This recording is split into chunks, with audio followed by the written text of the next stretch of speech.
বন্ধুরা, আমরা যে টাইমে আর্মির জন্য প্রিপারেশন নিতাম, রানিং করতাম, দৌড়াতাম, সেই টাইমে কমসে কম প্রত্যেকটা গ্রাম থেকে 10 থেকে 15 জন প্রিপারেশন নিত। সেই এভারেজটা এখন কমে এসেছে 2 থেকে 3 জন বা 4 জন। কারণ কারণ 4 সাল সার্ভিসের জন্য কোনো লাইফ সিকিউর ছিল না। সেক্ষেত্রে সবাই চাইছিল যে এসএসসি জিডির পানে আসতে। সেখানে কি হয়, চাই পেনশন না থাকুক, একটা 60 বছর পর্যন্ত একটা সিকিউর জব। ভারতে এত গরিবী, এত বেকারত্ব, তার থেকেও বেশি হচ্ছে পশ্চিমবঙ্গে। তো সেক্ষেত্রে সবাই চাইতো যে আর্মিতে যেতে। আমরা যখন চেষ্টা করতাম আর্মিতে যাওয়ার জন্য, তারপরে ধীরে ধীরে সেটা চেঞ্জ হলো এসএসসি জিডির দিকে, মানে Assam rifle, CRPF, BSF, ITBP এইসবে আসতে চাইলো মানুষ।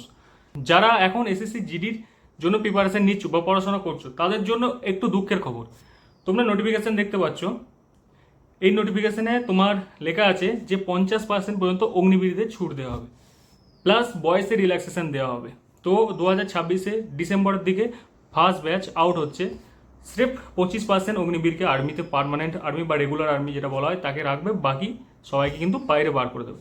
বাইরে বার করে দেওয়ার পর যেমন তাদের একটা সুবিধা হবে, তারা কিন্তু বেকার থাকবে না। প্রথম প্রথম যতজন বেরোবে সবাই মোটামুটি চাকরি পেয়ে যাবে।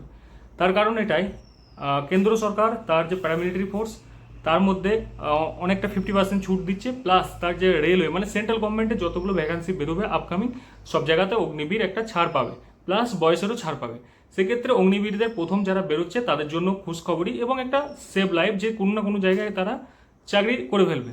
সেভ এই নয়, তাদের পরীক্ষাতেও আলাদা কাটা হবে, তাদের ভ্যাকান্সি তারা লড়বে। কিন্তু নোকসান কাদের হচ্ছে, যারা আপকামিং টাইমে রেলওয়ের জন্য সে পড়া করছে, যে না আমার আর্মির কোনো স্বপ্ন নয়, আর্মির মধ্যে আমি যেতে চাই না, আমি রেলওয়ে নকরি করতে চাই, তার জন্য চাপ হয়ে যাচ্ছে। যারা এসএসসি জিডির জন্য তৈরি করছিলে, চেষ্টা করছিলে যে আমি এসএসসি জিডি দিয়ে একটা পার্মানেন্ট করবো, আমি অগ্নিবীরে যাবো না 4 বছর, ফিরে এসে করবো না, তাদের জন্য দুঃখের খবর এইটাই। কারণ দেখো, 2026-এ আপকামিং তোমার 50,000 প্লাস ভ্যাকান্সি আসবে। আশা করি 60,000-এর কাছাকাছি আসতে পারে আপকামিং। তো অফিসিয়াল নোটিফিকেশন যখন চলে আসে তখন দেখতে পেয়ে যাবে।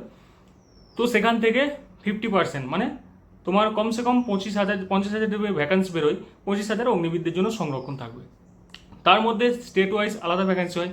হয়তো আমাদের দেখা গেল যে পশ্চিমবঙ্গে হয়তো 3,000 ভ্যাকান্সি দিল টোটাল, সমস্ত ফোর্স মিলে সিএপিএফ এর আন্ডারে, ইনক্লুড আসাম রাইফেল।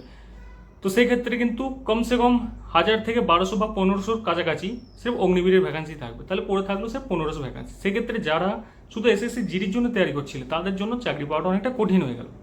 তবে গভর্নমেন্ট যে অগ্নিবীরদের জন্য ডিসিশনটা নিয়েছে, সেটা অনেকটা ভালো ডিসিশন নিয়েছে।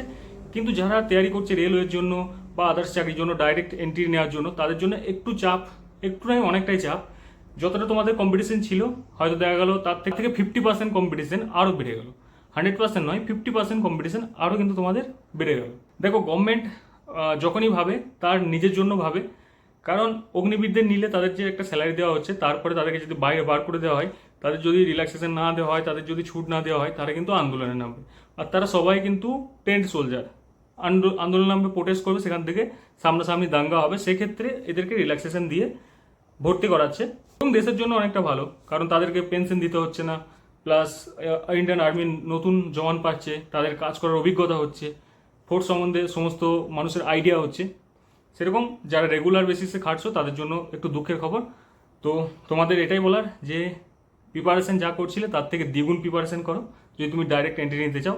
আর বাকি যারা অগ্নিবীর আছো ভাই, তাদের জন্য শেয়ার করে দিও ভিডিওটা। তাদের মোটামুটি একটু পড়াশোনা করলে সমস্ত জায়গায় রিল্যাক্সেশন পেয়ে যাবে। নোটিফিকেশনটা তোমরা দেখতে পাচ্ছ, দেখো নোটিফিকেশনে ক্লিয়ারলি বলা আছে যে 50% রিল্যাক্সেশন সিএপিএফ, দেখো হাইলাইট করে দিয়েছি, CIPF include Assam rifle, plus others যে সমস্ত তোমার ফোর্স আছে বা যেগুলো ভ্যাকান্সি আছে, include state police. State decide করবে যে সে কতটা ভ্যাকান্সি দেবে। আমাদের পশ্চিমবঙ্গ সরকার ডিসিশন নেবে যে সে কতটা ভ্যাকান্সি অগ্নিবীরদের জন্য দেবে। তো এইটুকুনই, তোমরা যারা রেগুলার বেসিসে খাটছো, তারা আরও খাটা দ্বিগুণ করে দাও। জয় হিন্দ।